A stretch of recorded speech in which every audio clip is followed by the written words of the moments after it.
Hey everybody, it's Ethan here with Pursuit, and today I'm gonna go ahead and talk about the myth of the Tesla short squeeze. It's late January 2020, and all month we've been hearing people talk about how Tesla is going through what is known as a short squeeze. A short squeeze is where the short sellers all realize that they have a really bad deal shorting the company, which would in this case be Tesla. So they all hurry and rush and try to get out of their shorts, cover as it's called, and take their losses and move on. Well, the more people that do this, the quicker the price goes up. The quicker the price goes up, and the more people that do this, causing this exponential function.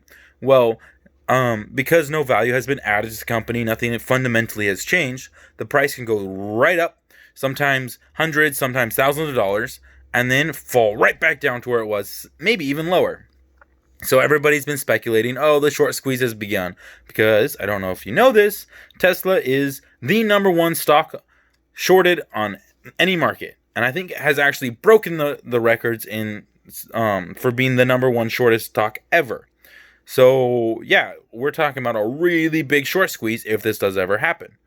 But, as we look into it, we've seen more and more details over the past 20 days, and we see that, in fact, the amount of shorts put against Tesla has actually increased over the last month instead of decreased.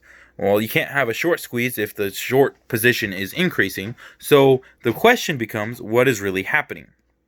Well, I have been looking into this for a while, and my best conclusion is that Wall Street, the big fund managers, have finally feel comfortable enough about Tesla to invest their own money in it. Now, when you look into an investor like me, I have a small portfolio, so I can feel comfortable, and I'm young, but I can feel comfortable investing in a high-risk stock like Tesla. Well, these big fund managers who have billions and millions of dollars at their hands, in their disposal, they're not going to be investing in a really high-risk company like Tesla unless they are for sure know that it's going to pan out.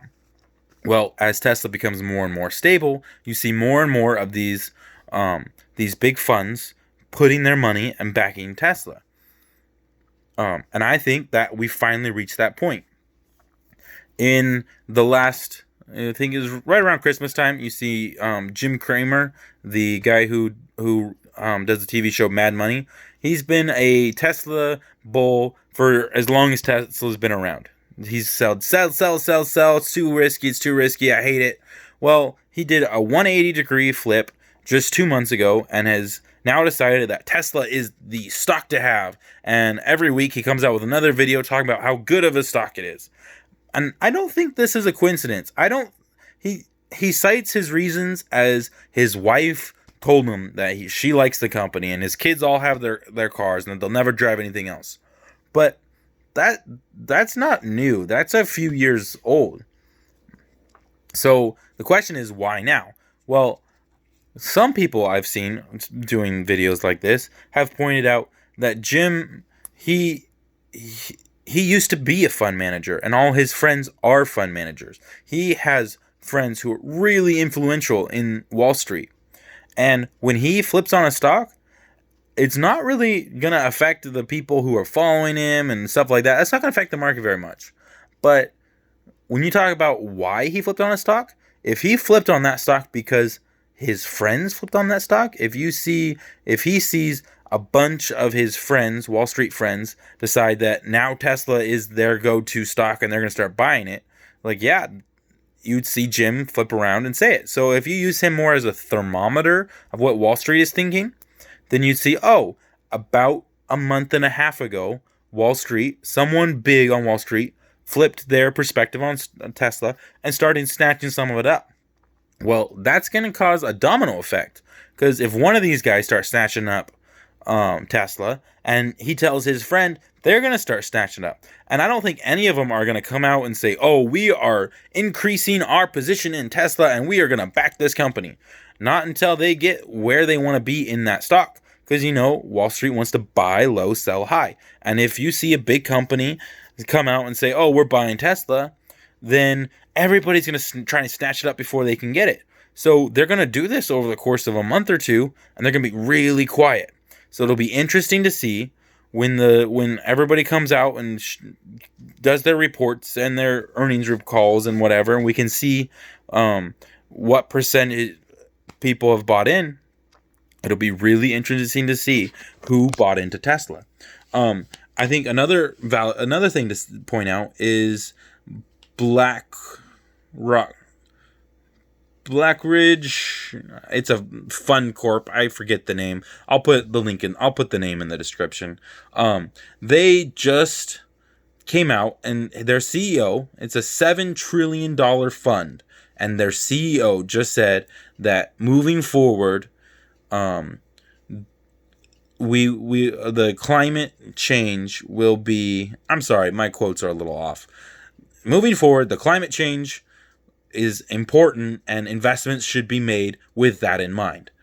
It's a little funny way to say it, but ultimately what he's saying is that moving forward, we should be betting on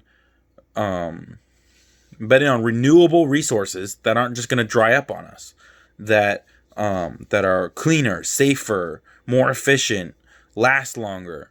So, and he said he's pulling millions of dollars. It's a $7 trillion fund, so millions doesn't seem like very much, but it does have an effect on those companies. He's pulling $1 million out of oil and coal, and he's going to start investing them in greener companies. He doesn't really name companies, but one of them would most likely be Tesla. And if you see a company like a fund like that starting to buy Tesla shares, especially in the bulk, you're gonna see it in the stock market. And with Tesla skyrocketing up, I mean, if you think about it, if you look back in December, there was an average of 12 million shares sold every day. Been following this stock for a while. 12 million shares sold every day. Well, since January 3rd or whatever, I think it's January 3rd, I've seen an average of 22 million shares sold every day. Bought or sold is the same thing.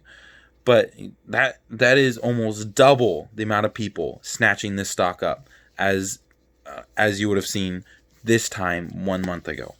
And I don't think that's the shorts. I think there are multiple funds snatching this company up while it is cheap. And everybody else on the stock market is like, wow, this stock is so expensive. But it's expensive only if you compare it to 6 months ago. You look at where the stock's going to be in a year, in 10 years, it is so dirt cheap. And is such a safe bet in my mind. You look at a company that every single person is willing to look over any flaws because of how amazing they find the product and how amazing it keeps them. It keeps them happy. Every month, every 2 months, you come out with another update, updating people's happiness. People are blowing up about this company, and it is sustainable. Everything about it. They make their batteries, they make their cars, they make every part of their car is made out of sustainable products that we will not run out of in the near future. It literally runs off of sunlight. So I'm letting you know now that we are seeing the beginning stages of Wall Street backing this company.